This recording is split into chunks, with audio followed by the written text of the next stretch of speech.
अस्सलाम वालेकुम student, welcome back to my YouTube channel. जो हमने बात की थी अपने लेक्चर नंबर 4 में, अब हम लेक्चर नंबर 5 की तरफ आते हैं। अभी हम पढ़ रहे हैं the plants world. Okay student, हमने पहले बात कर चुके हैं पार्ट्स ऑफ द प्लांट्स के बारे में in the previous lecture. Okay student, today we are discussing plant process.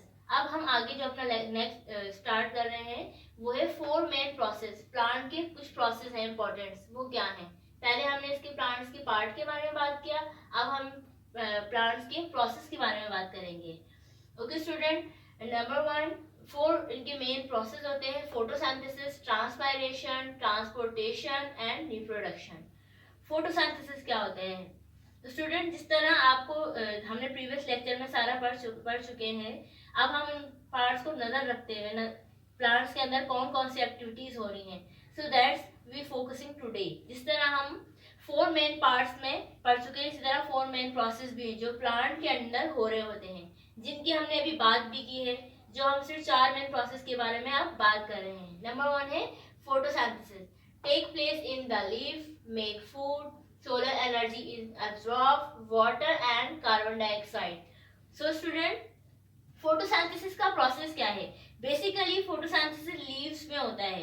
Plants में बेसिकली जो खाना बनता है, प्लांट्स में जो ग्लूकोज बनता है, स्टार्च बनता है, जो एनर्जी बनती है, वो लीव्स के अंदर हो रही होती है। ठीक है, सारा सब चीज क्या हो रहा होता है? लीव्स के अंदर हो रहा होता है। लीव्स के अंदर कौन सा पिगमेंट है? क्लोरोफिल है, जो सिर्फ ग्रीन लीव्स में ही होता है। क्लोरोफिल जो है वो सोलर एनर्जी को एब्जॉर्ब करता है, फिर वो कन्वर्ट कर देता है डिफरेंट फॉर्म्स के साथ, और फिर वो नई एनर्जी के साथ एब्जॉर्ब कर देता है। वो नई एनर्जी क्या है? पानी के साथ मिलकर क्या बन जाती है? कार्बन डाइऑक्साइड बन जाती है स्टूडेंट्स। ओके, कार्बन डाइऑक्साइड है क्या? कार्बन डाइऑक्साइड एक गैस है, और आपको पता है कि प्लांट्स को पानी हम इन्हें खुद दे रहे होते हैं। कार्बोहाइड्रेट उनको हवा से मिल जाती है।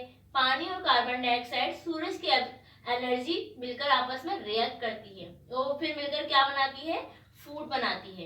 इस पूरे प्रोसेस को जो हम नाम देते हैं वो देते हैं फोटोसिंथेसिस। ये बहुत ही अहम है। सारा खाना इस प्लांट का इसके तहत ही बन रहा होता है। इसके बगैर सारे प्लांट जो है वो डाई ऑन कर जाएंगे। सो स्टूडेंट, हम अपने सेकंड प्रोसेस की तरफ जाते हैं, ट्रांसपायरेशन। ट्रांसपायरेशन देखे सामने नजर भी आ रहा होगा आपको।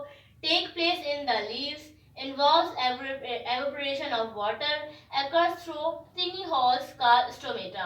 Stomata are on the underside of a leaf. They open up doing photosynthesis. Okay students, अब हम इसकी डिटेल के बारे में पढ़ेंगे, एक्चुअली ट्रांसपायरेशन होता क्या है।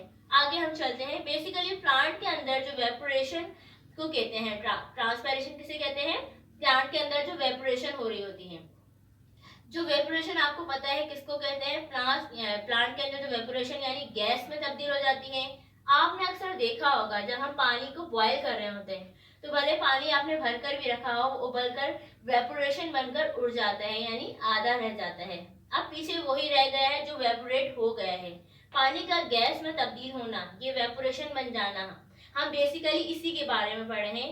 इन प्लांट्स, इनके अंदर वेपोरेशन हो रही होती है। लेट्स सी स्टूडेंट्स, अब क्या पढ़ेंगे हम? बिल्कुल ये भी यही हो रहा होता है, फोटोसिंथेसिस की तरह पत्तों में भी हो रहा होता है, जिसे मैंने अभी बोला पानी की वेपोरेशन हो रही होती है। कहाँ से हो रही होती है?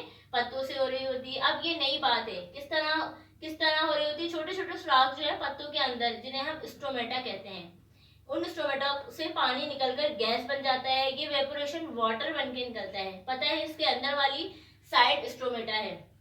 ठीक है, यानी छोटे छोटे से सुराख है ना, ये लिखा हुआ भी है कार्ड स्टोमेटा। जो टिनी यानी टिनी होल्स जो है, इनको क्या कहते हैं? स्टोमेटा कहते हैं। इनसे हो रही होती है। जब फोटोसिंथेसिस हो रहा होता है तो फोटोसिंथेसिस दौरान ये खुल जाते हैं, ताकि इनके अंदर से पानी वेपोरेट होकर निकल जाए। तो इसी प्रोसेस को ट्रांसपायरेशन कहते हैं। इसका मकसद ये है कि वो प्लांट को ठंडा रखते हैं, इसकी हीट जो है वो वेपोरेशन के जरिए निकल जाती है। ठीक है, ट्रांसपायरेशन क्या करती है? वेपोरेट होके उन स्टोमेटा के जरिए बाहर निकल जाती है, ताकि जो प्लांट्स और लीव्स जो है वो ठंडे रहें। ओके, तीसरा प्रोसेस जो है ट्रांसपोर्टेशन।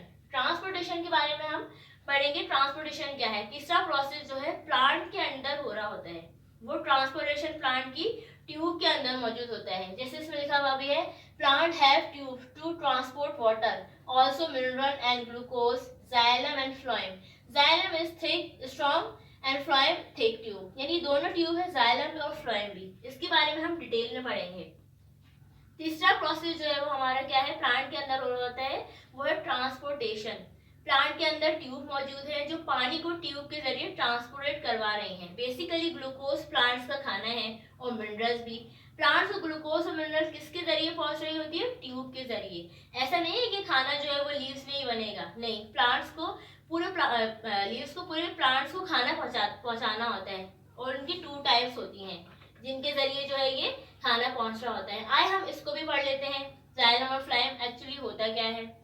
जाइलम क्या करती है, रूट से पानी और मिनरल्स को एब्जॉर्ब करती है और ये रोल अदा कर रही होती है। पानी जो एब्जॉर्ब हुआ होता है उसे ट्रांसपोर्ट करती है स्टेम के अंदर।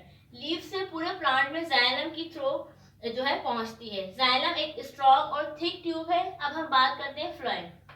फ्लोएम जो एक्चुअली होता क्या है, फ्लोएम भी एक ट्यूब है, वो एक थिन ट्यूब है। ये क्या कर रही है, ग्लूकोज जो है वो खाना लीव्स से लेकर रूट में जा रही है। खाना तो बन रहा है लीव्स में। क्वेश्चन ये कि जाइलम और फ्लोएम क्या कर रहे हैं। जाइलम और फ्लोएम रूट से पानी और मिनरल्स इसलिए लेके आते हैं ताकि पूरे प्लांट्स को खाना मिलकर पानी और मिनरल्स में बन जाए। जाइलम और फ्लोएम दोनों ट्यूब हैं जो पूरे प्लांट्स में खाना ट्रांसपोर्ट कर रही होती हैं। ओके स्टूडेंट, इसका जो 4 प्रोसेस है रिप्रोडक्शन, इसमें हम अपने नेक्स्ट लेक्चर में इसका पूरा डिटेल में पूरा टॉपिक बनाएंगे, क्योंकि प्लांट्स जो है वो रिप्रोड्यूस भी होते हैं और सीड्स और जो फ्लावरिंग प्लांट्स होते हैं, जो नॉन फ्लावरिंग प्लांट्स होते हैं, उनका हम पूरा डिटेल में ये पूरा लेक्चर बनाएंगे। Thank you students.